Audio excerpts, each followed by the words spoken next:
Vasudevaya. Om Namo Bhagavate Vasudevaya. Om Namo Bhagavate Vasudevaya. Om Namo Bhagavate Vasudevaya. Om Namo Bhagavate Vasudevaya. Om Namo Bhagavate Vasudevaya. Hare Krishna. Hare Krishna. So welcome to the Sunday Feast program. If everyone can get a copy of Bhagavad Gita, we'll be covering a verse from Bhagavad Gita.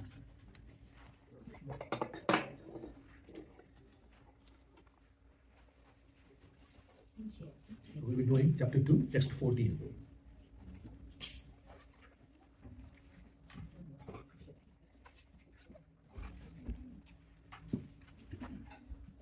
For Lord Krishna to speak this particular verse to Arjuna. So what has happened? If you remember from, by the way, everybody has a Bhagavad Gita at home? Everybody? Yeah. How many of you read it? Yes? Okay, so let's first please take some time to read it. Because it's a book of knowledge that you don't get in any university, college or school. And we'll talk about that a little bit. But let's go back to the stage, the scenario that's been set. So there's this battle of Kurukshetra happening between the families of two cousins, the Pandavas and the Kauravas.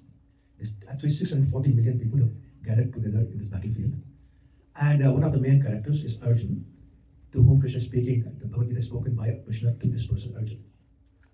And in the first chapter, we talked about how he looks at who has come to fight with him, and he sees his grandfather, he sees his uncles, he sees his cousins, he sees other relatives, he sees his friends, and he says, why am I fighting? If I have to kill all these people to get the kingdom, I cannot enjoy that kingdom if my hands are red with the blood of my relatives. Especially my grandfather, he raised me, literally raised me from birth.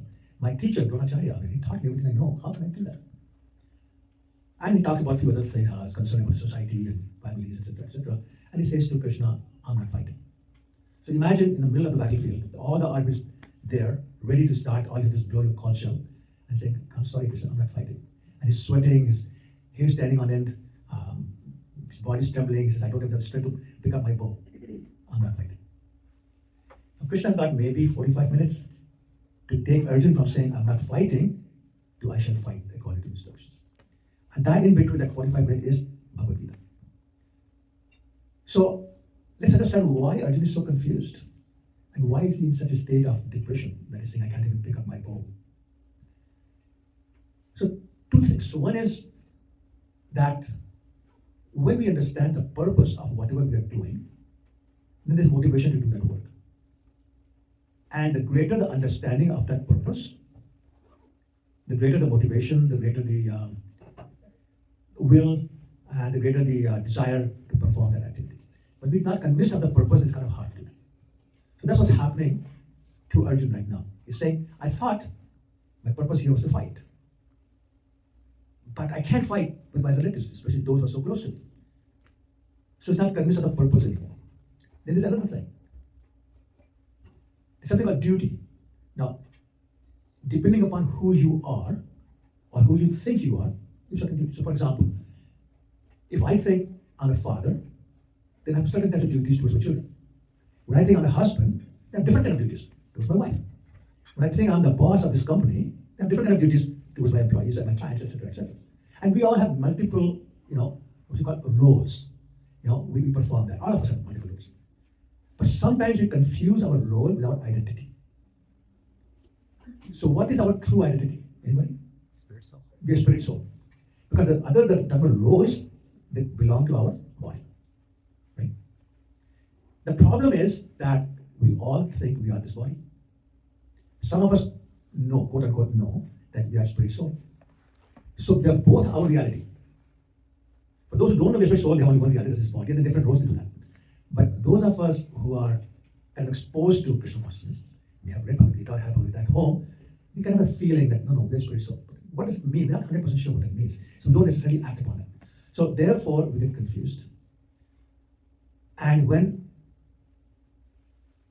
our purpose is not clear, or we're not convinced of the purpose, we're not clear about what our duty is, then a state of confusion occurs. That's the state Arjuna is feeling right now. Now, Arjuna was very skilled in fighting. Like, he was one of the greatest ever. He could fight 10,000 people by himself. He would defeat demigods, so on and so forth. Very, very powerful warrior. So he had the skill to fight, but he lost the will to fight. Are you with me all? Why he lost the will? I don't want to kill my grandfather. I don't want to kill my teacher. I don't want to kill my teacher. I don't want to kill my because it's not worth it. So the will is not. The skill is there, but the will is not there. That's what psychologists call depression. But you can't use your skills to do what you need to do. And that is why the first chapter of Bhagavad Gita is called Vishad Yoga. Vishad means depression. That's the title, the official title of the first chapter of Bhagavad Gita, Vishad Yoga. Well, Prabhupada calls it setting the stage, but if you look at the original Sanskrit version, it says Vishad. So now Krishna has to get him out of that. So the first thing that Krishna says is that stop lamenting, they're lamenting about what is, who's going to die, who's not going to die, and this all body dies. Then second thing comes right away is who's identity, who's identity, what does Krishna say? You're not the spirit body, sorry, not this body, the spirit soul. And he talks about the universe that you have this body, you have so many different bodies, and soul keeps changing body to body. Body is called reincarnation. So having said that, now Krishna gives the first instruction. This verse that you just read is the first instruction from Krishna to Arjuna. Excuse me. And the reason he's saying that is that Krishna understands that Arjuna is going through a state of confusion, and if it's not brought back to the reality, it's going to get a lot worse. And he talks about it. He says, Arjuna, you're Kshatriya. You're known as a great warrior. If you give up this battle and run away to the forest that you're saying, you'll be known as a coward. You don't want to do that. So, like I said, convince him that you need to fight. But through that, he also understands that it's going to be different situations.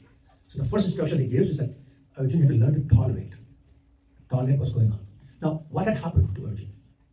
He and his brothers had been cheated of their kingdom. There were attempts made to kill them. There were lots of other things that happened that were not very positive or good things for him. So Krishna is saying, tolerate. The problem he was really trying to explain to Arjuna was that sometimes we have a problem and immediately we try to solve it.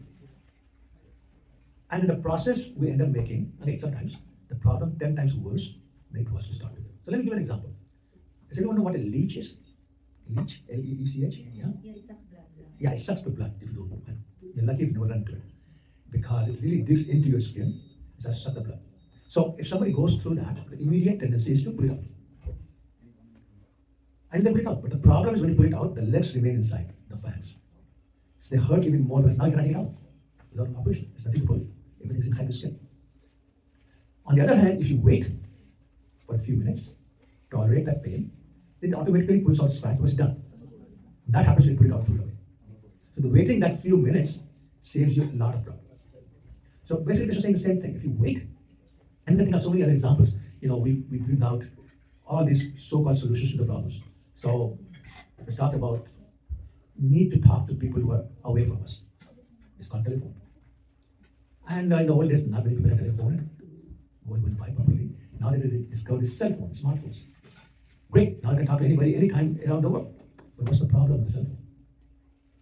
Well, kids are misusing it, we are misusing it, it's wasting hours a day using it, different kind of problems. Now the health issues, cancer, and etc. So many problems.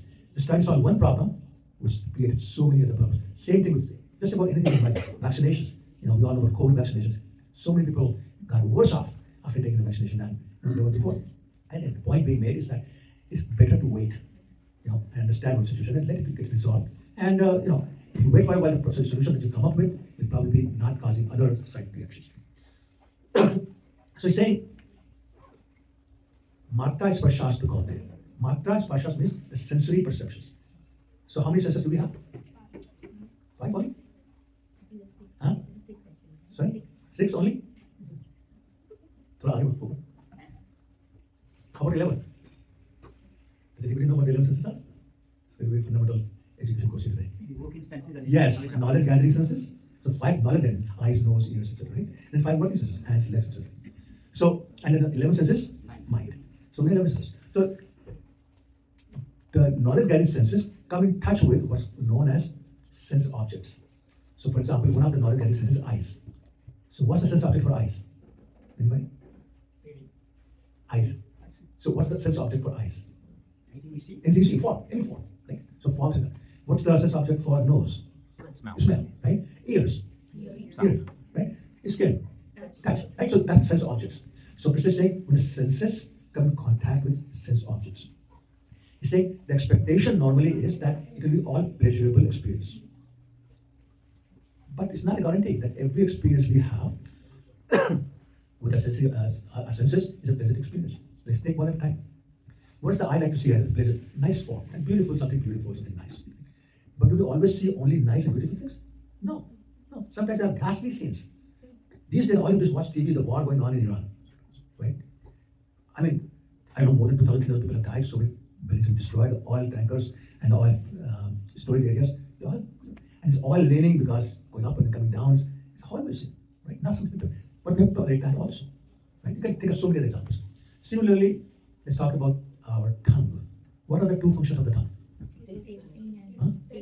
Taste and talk. You got it. Yeah. So, talk about taste. Sometimes you taste something is sweet, but sometimes you taste something is chili in it. And especially don't know there's chili in it, and you get chili and it's really hot. That's not a very pleasant experience, right? So to expect always to have a pleasant experience is not appropriate. And there was a story I heard from a devotee who said that they were celebrating the Singh tradition in the temple, and they made a very big, nice, delicious looking cake. And everybody was waiting that, the aarti finished, kirtan finished, then for another time, we will have this wonderful cake. And so everything finished, and while looking at the cake, they cut it into pieces, started giving it up. So the first devotee, took it and put it in the mouth, and realized the cook had forgotten to put sugar in it. So there's no sugar cake, without sugar doesn't taste that way. So here's the thought process. Because he'd been waiting for so long, so his mind was set on enjoying the taste. He said, oh, you know what, maybe I'm eating it on the wrong side. So he turned it around, and then from the other side. Well, sorry, there's no change in taste. Then he says, oh, I thought maybe, I'm rushing it. Maybe if I wait 5 minutes. Then he says, oh no, because it's just not there. The point is, and imagine somehow a cook had put salt in it, thinking it's sugar, and that's happened. I've had halwa in the temple, and the cook thought they were putting sugar in it, but put salt in it. So you can imagine. My point is, Krishna is saying, these surprises will happen, and you have to tolerate it. I said the example of another example of the tongue, which is talking. Now, what do we expect? When people talk to us, they say something nice, right? We are taught in our classes that you speak in a way that people like to listen to you, which means something nice, something sweet, not something harsh. And if you don't do that, it can have some consequences. It reminds you of this case when Yudhishthira Maharaj had constructed this huge palace with the help of Mayadana, and had invited everybody, including Duryodhana. And Duryodhana went to this inside the palace, a place that looked like solid floor, and stepped into it, but actually it was water, because that's the way it was designed. So he fell in the water. And Draupadi was watching from the balcony of her room, so she laughed at him. Does anybody know what she said? Andeka Vedanta, which means the son of a blind man, just Dhritarashtra, is blind. Very harsh words. And Duryodhana was so angry when he heard that, he decided that he would have war. So that one comment caused the war, the Battle of Kurukshetra, where 640 million people died. So Krishna is saying, check the urge to speak is not something palatable to other people. Tolerate that urge. I talk about urges of all the senses. Similarly, hearing. What do we like to hear? Anybody? What do we like to hear? Tell me. Huh? Praise is like Yeah, that's exactly. The best thing to our ears is our own praise. Right? Somebody tells you, oh, you look so nice. Oh, you have such a nice class. Oh, you perform the dance so nicely. Whatever. We just like to hear somebody praising us. But do we always get the praise? No, we don't. Sometimes there are people who, in the name of being our well-wisher, criticize us. This right, that right. And sometimes you end up with a boss who doesn't praise you ever. You can do 99 things good, one thing not so good, and that's all he was talking about. Right? It's not very pleasant. So you say, and that does not make for a good relationship. So Krishna is saying, tolerate that urge to speak that's not palatable to other people. Okay, so you're doing this so far? Then he says, Sukh Dukkha. He's saying tolerate happiness and tolerate distress. Now I think intuitively we can all understand the need to tolerate distress. But what is this tolerate happiness? Any thoughts of why Krishna said tolerate happiness? because it's also temporary life. It's temporary, that's one thing. What else? If you get praised a lot, Over happiness is not good, right? Too much happiness. why? Tell me why. It's like I don't know how to explain it. Life is not good. I know that much. Okay, oh, you're right about that. But it's not good. So what happens? If you hear praise all the time, what happens? You become proud. You become proud. You become puffed up. Now becoming puffed up is that good for us? No. What does Krishna do to the person who's puffed up? Huh? Takes everything away. Not only that. He smashes your ego such a way in public humiliation. Really there's nothing left after he's finished with you. I remember the pastime of Krishna killing a demon by the name of Ashtasura. What form did Ashtasura go in? Bull, yeah. Bull. And Krishna picked him up with his horns, lifted him, and smashed on the ground. And then picked him up with his legs and kept going like that. As if you take a piece of cloth and then of course, whirl it. Like, imagine, this guy was just coming, his height was, like his hump was above the clouds. The smoke coming out of his nostrils, very angry, taking his little kid, I'm going to smash him for a second. Being smashed by this little kid in that way. So that's what Krishna does when we get puffed up. And it's impossible to surrender when we are so puffed up. And we cannot surrender, that's what's one thing you cannot do. Okay, yes? When you cannot surrender, what's the one thing you cannot do? To serve. To serve, you have to have surrender. And what does Krishna says? Surrender to me completely. Full surrender. If you want to become my devotee. So therefore, in a puffed up state, we cannot be devotee, not proper devotee anymore. You can go to the motions and all that. I know some people, for example, they come to the temple and they dance. But as they dance, they look at everybody who's watching them, who's appreciating their dancing. Well, that's not bhakti. That's not devotional service. Right? So Krishna says, you will not be able to do that if you're puffed up. So once again, the point being that you have to tolerate all these urges. You have to tolerate happiness and distress. Because we have to remember that everything in the material world, including the material world, is temporary. And he gives the example of the seasons. Seasons come and seasons go. Sometimes in calendar feels like winter season never goes away. It stays and stays and stays. But we know that the month of May will come. The month of June will come. July will come. It will not be -8 degrees and it's snowing outside. So, but again, we have in Canada, there's summer season 1 day long. I'm exaggerating. It's very short. But still, the point is to enjoy summer when it's there. But the winter is coming. It cannot be very far. The seasons are always cyclical. They're coming and going. And Krishna is saying, same way, our happiness and distress. So when happiness is hitting us, if you remember it's temporary, we will not become puffed up. When distress is coming our way, we know it's temporary and we will not get too depressed. Right? So, excuse me. Same thing, there are three kinds of miseries that Krishna talks about. Adhidhavik, Adhibhautik, and Adhyatmik. Right? So what's Adhidhavik? It's the miseries caused by the demigods. So examples, earthquake, snow outside, right? Or too much rain, tsunami, all this kind. Do you have any control over it? No, we don't. So again, some people just go crazy and start doing nonsense stuff. Or some say, well, it's part of it. They go away with it. What's Adhibhautik? Misery is caused by someone else, right? You can have a neighbor who's not very nice. You can have a relative who's not very nice. They're always criticizing, always saying nasty things. You have a boss who's nasty. There's nothing you can do about it. You can move across the guarantee that next place neighbor will not be as bad. So again, you have to tolerate. But the hardest one is to tolerate Adhyatmik. What's Adhyatmik? The mind. Arjuna says to Krishna in Bhagavad Gita, Chanjalami Manah, Krishna says, that it's very difficult to control the mind, more difficult than it is to control the will, which is impossible to control. Right? And Krishna immediately agrees. But he also says, tolerate. Tolerate the urges of the mind. So what does he say? Two ways. One is your mind runs away somewhere, bring it back. Next thing, huh? But how? Yes, we talk about that. And he says, by doing abhyas. Abhyas means practice. So practice, but what are you practicing? You're practicing to fix your mind unto his lotus feet, therefore you divert it from all the other things it's running to. But it's not easy, actually, it's very hard. You have to keep practicing. Sometimes lifetimes of practicing. But it will happen if you keep practicing. It's like you board a train from Toronto to Montreal. Train will get to Montreal sometime as long as you don't get off the train somewhere.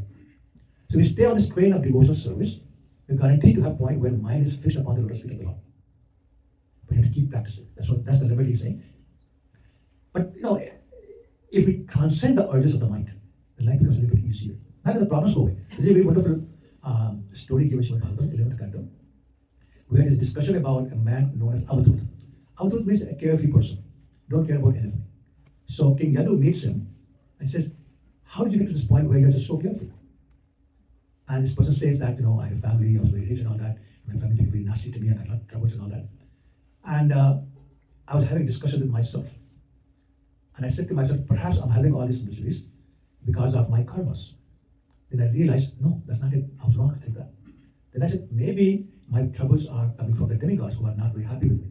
Then I realized, no, it's not. And he said, then I thought that maybe my troubles are coming because of other people. And then I realized, no, it's not from that. And then finally I realized that actually my troubles are coming to me from my mind. If my mind says, whatever, accept whatever, the problems go. And I've come to that stage where I don't allow my mind to accept all these things. And I become carefree. It's like, for example, we talk a lot about stress. Now, who can give us stress? Just give me an example. Who can give us stress? Your family your family, your friends, your boss, your neighbors, financial situation, job situation, all those things. But can they really? No. Why? What's the difference? Somebody says yes, somebody says no. What's the difference? If I allow them, so it's my reaction to those situations that causes the stress. So, for example, I'll give you, I went to a school called IIT, and it's very hard to get to the school.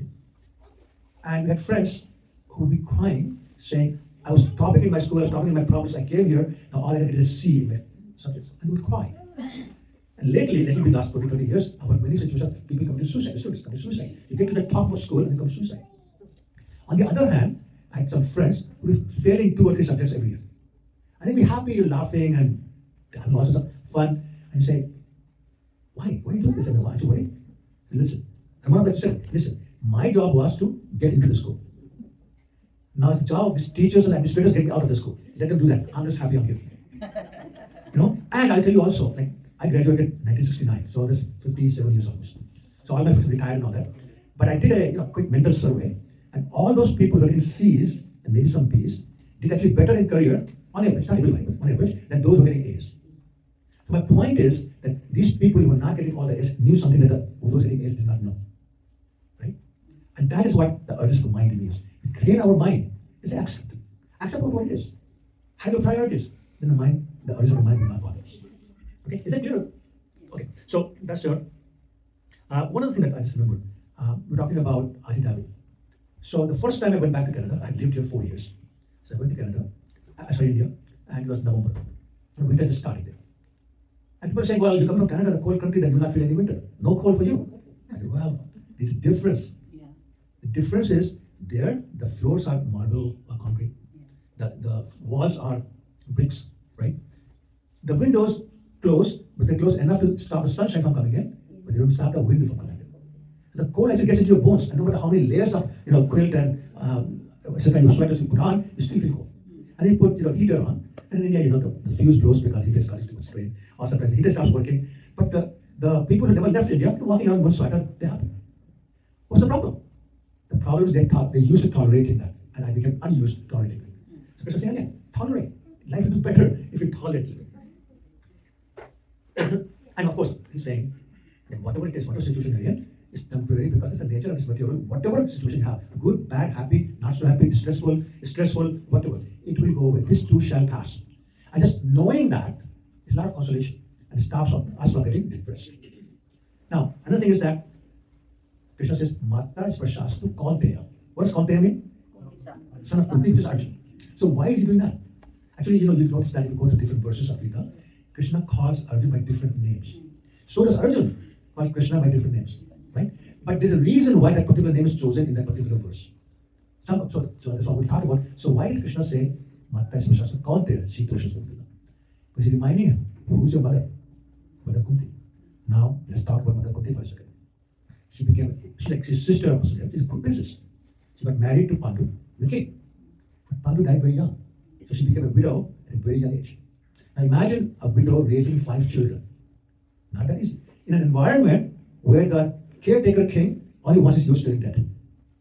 And the Drashta, Duryodhana, they were always conspiring to kill the Pandavas. When Bhima was 5 years old, he was poisoned. Duryodhana poisoned him. When they were a little older, they were sent to, in the name of holiday retreat, to a forest, a palace that was made of lac. Lac is, lac is the most inflammable material. Like literally, you put one match and poof, within minutes it's gone. So they were sent to that with the intent to kill them.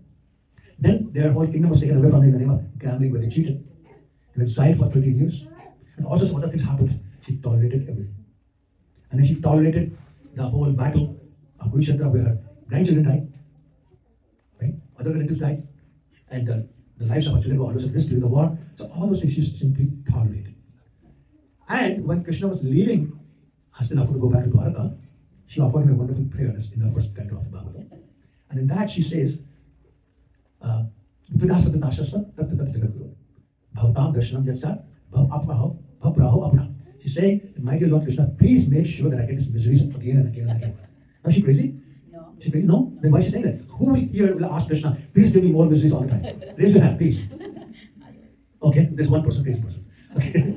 I know what I said. Okay. So what's the reason? What is she saying? She's saying whenever I'm in trouble, I think of you. Yeah. And you, Krishna, appear in front of me. And because I take your darshan, I know I'm not coming back to somebody else. That's the faith. That's the tolerance. So Krishna is reminding Arjuna to come from that family. He's the son of that mother. So therefore tolerate. This is the amazing example of tolerance. Then he ends the verse by saying, Agam apai navitto tantitisaswa bharata. What does bharata mean? Whole world. Huh? Whole world. In this context. Ancestor. Oh, Yes, he's a descendant of the king Bharat. A great dynasty. Bharat was the emperor of entire planet.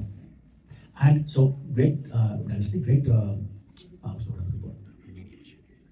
Great family lineage, yeah, thank you, great lineage. So therefore, there's certain way you expect it to behave. You come from a great family. So therefore, again, don't react to everything, every little thing. Like some people, they react to anything and everything, and they get angry, they get very happy very easily. Some people are more grave. The better, the higher the lineage, the more grave you're supposed to be. Now, grave doesn't mean always you are serious and not, laughing and smiling. Some people put a cloth on their face. They say, I'm Mani Baba. Mani Baba means basically that. I'm not going to say whatever. That's not what Mani Baba means. That's not what silence means. Silence means no prajalpa, no talk about material things. We talk all day. We talk about Krishna. Right? And finally, Krishna is saying that you have to expect the unexpected in the material world. Material world is full of surprises. And I'll tell you a funny story about one of the very, very famous, very elevated sannyasi in ISKCON. Thousands of disciples. So they went to Jagannath Puri. Has anybody been to Jagannath Puri? Oh, 4 people, okay. So if you go to the ocean side, it's a very rough ocean in Jagannath Puri. The waves are very strong, very high, so it's not a good idea to swim in that place. But people do. So this Maharaj, again, very elevated personality, decided to go swim anywhere. So people said, Maharaj, maybe you should go. He said, no, I've been swimming all my life. So he went in, and he stayed inside. He wouldn't come out. So after like half an hour, people said, what's going on? So somebody went to there, one of the disciples went, Maharaj, please come on. And Maharaj said, can you bring me another kamsha, a towel? He said, what happened? He said, when I entered, the ocean took away my kamsha. I can't come out. So bring it out. So it's okay. So he brought another towel and then came out. He's a very good sense of humor. He said, I went into the ocean as a Gauriya sannyasi. Everyone does that Gauriya sannyasi? Right? But I would have come out as Naga Baba. So the point of the story is that unexpected things can happen. That's Maharaj has been doing, as I said, all life. So many different oceans, so many different lakes and rivers and everything else. But something unexpected happened in front of hundreds of disciples. So again, you're saying, expect the unexpected in the material world. And be prepared to tolerate what is happens. And if you do that, then the solution, the resulting events will be better for you than they would be if you don't tolerate. Okay? So it's about 7 minutes left to go. So I will stop here, see if there are any questions or comments, and I can perhaps answer.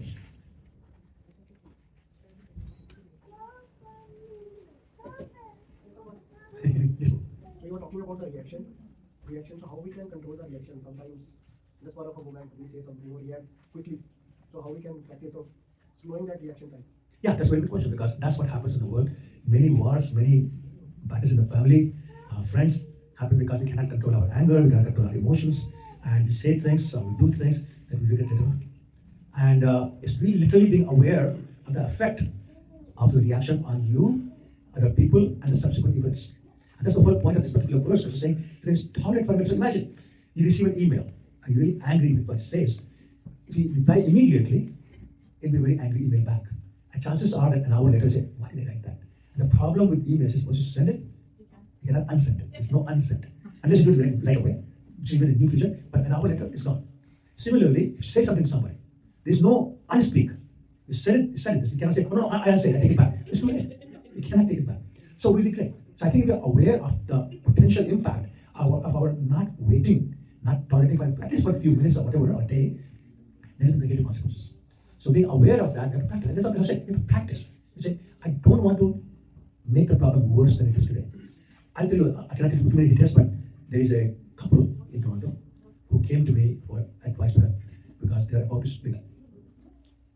And when I talked to them, basically the bottom line, was somebody's relative said something to which this person reacted and just took from there, and now they're at a point where they separated. After 2 years of dating, and wonderful people, really wonderful people. But because it's immediate reaction. If he or she had said, okay, I'm not going to say anything, and I talk about next day, whatever, problem not today. But immediate reaction, and therefore everything is bigger and bigger and bigger. It's like the snowball effect. You don't wait, it's just worse and worse and worse. So once we realize those kind of things, I say, let me just take a breath. Wait a few seconds, if not a few minutes, if not a few hours. Let me think about the reaction of the other person if I react now. Things like that. So hopefully that's answering your question. Thank you. Anybody else? Does anybody see a problem not having patience, not tolerating? Anybody have mouth today? You have the power to speak? Yes. How to increase the faith in God? How to what? How to increase the faith in God, in Krishna? Yeah. Even though we are chanting, we are doing so many activities, but still faith is you won't be. Yeah. The best way to develop faith in Krishna is to associate with people who have faith in Krishna. And you can associate in two ways. One is physical association. One is reading about those devotees who have the faith. The prime example of faith is Prahlad Maharaj. 5 years old. What torture was he subjected to? Pierced by tridents, swords, thrown in the pit of snakes and scorpions, thrown from a cliff with a stone tied to his back, thrown in fire, right? Given poison. You can't even imagine those things. But what did he say? And what did he have to do? Just once. All his father was looking for was him to say, Daddy, you're great. That's all he had to say. One sentence would have stopped all the torture. But did Prahlad do that? No. What did he say? No, Bhagavad wasn't. Krishna, you agree. You're the greatest. He stopped. And he had faith that Krishna would say. So whatever Hiranyakashipu could do, Krishna was saving. And when the final moment came, Hiranyakashipu just couldn't take it anymore. He couldn't understand how this 5-year-old is not afraid of anything. He stood in front of him. Now 5-year-old boys like this high. Hiranyakashipu was so high that it said that it was like meters long. Like not 10 meters, 20, more than that. And that sword in his hand and saying, I'm going to chop your head off. But I was standing there, not looking afraid, not crying. So this became too much for Hiranyakashipu. He says, I don't understand. Where is your courage coming from? Why aren't you scared of me?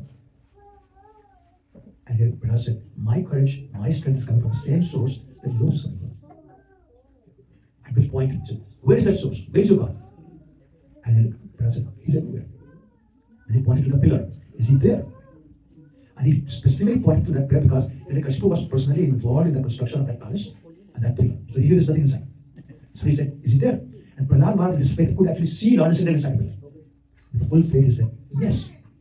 And that's when Hiranyakashipu got his fish on it, and that's when Hiranyakashipu appeared, affirming his faith that yes, he's there everywhere. So you read the stories, the past lives of these devotees with the faith, the associated with the devotees with faith. Thank you. Looks like time's there. Thank you so much. Hare Krishna. Hare Krishna.